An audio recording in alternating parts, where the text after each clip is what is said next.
ভারত পাকিস্তান উত্তেজনার প্রেক্ষাপটে যা বললেন প্রধান উপদেষ্টা ডক্টর মোহাম্মদ ইউনূস। বিশেষ প্রতিবেদন। বর্তমান ভারত পাকিস্তান সীমান্তে উত্তেজনা দিন দিন বৃদ্ধি পাচ্ছে। এই প্রেক্ষাপটে বাংলাদেশ সরকার ও সামরিক বাহিনী কতটা প্রস্তুত তা নিয়ে কথা বলেছেন প্রধান উপদেষ্টা ডক্টর মোহাম্মদ ইউনূস। তিনি বাংলাদেশ বিমান বাহিনীর আয়োজিত আকাশ বিজয় মহড়া অনুষ্ঠানে বক্তব্য রাখতে গিয়ে যুদ্ধ ও প্রস্তুতি নিয়ে গুরুত্বপূর্ণ বার্তা দিয়েছেন। ডক্টর মোহাম্মদ ইউনূস বলেন, আমরা অনেকেই যুদ্ধবিরোধী, যুদ্ধ কাম্য নয়, তবে বিশ্ব পরিস্থিতি এমন যে প্রস্তুতি ছাড়া থাকা আত্মঘাতী হয়ে পড়ে। এমন বিশ্বে আমরা বাস করি, প্রতিনিয়ত যুদ্ধের হুমকি আমাদের ঘিরে থাকে।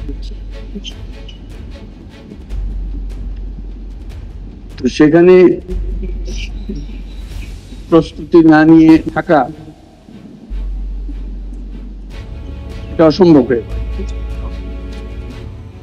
ভারত পাকিস্তান পরিস্থিতি যেভাবে উত্তপ্ত হয়ে উঠেছে তাতে যে কোনো মুহূর্তে সংঘর্ষ শুরু হতে পারে।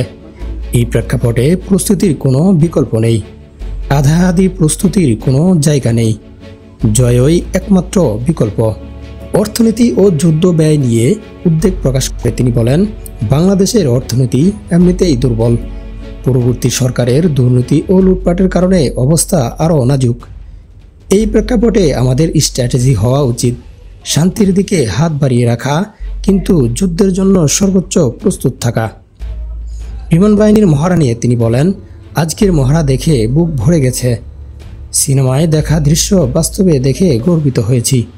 বাংলাদেশের বিমান বাহিনীর পেশাদারিত্ব, সুশৃঙ্খলা ও সাহসিকতা আমাদের আশা যোগায়। তিনি আরও বলেন, এই মহড়া কেবল একটি সামরিক অনুশীলন নয়, এটি বাংলাদেশের সার্বভৌমত্ব রক্ষার প্রমাণ। 1971 সালে ঘটিত কিলু ফ্লাইট ও তার সাহসী সদস্যদের আমরা আজও শ্রদ্ধাভরে স্মরণ করি।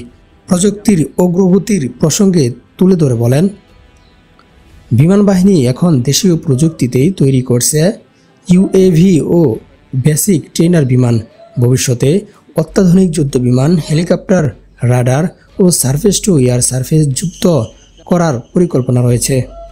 তিনি সকল সদস্যের প্রতি আহ্বান জানান, যুগ উপযোগী প্রশিক্ষণ, কারিগরি দক্ষতা, পেশাদারিত্বের মাধ্যমে দেশপ্রেমে উজ্জীবিত হয়ে কাজ করতে হবে। বাংলাদেশ মজবুত অর্থনীতি হয়ে গড়ে উঠতে পারেনি। আমাদের এই ঐক্যবদ্ধ প্রচেষ্টায় গড়ে উঠবে নিরাপদ ও শক্তিশালী বাংলাদেশ। সর্বশেষ তিনি বলেন, জাতির আস্থা ও ভালোবাসা আপনাদের প্রতি অটুট থাকুক। মহান আল্লাহ আমাদের সহায়ক হন।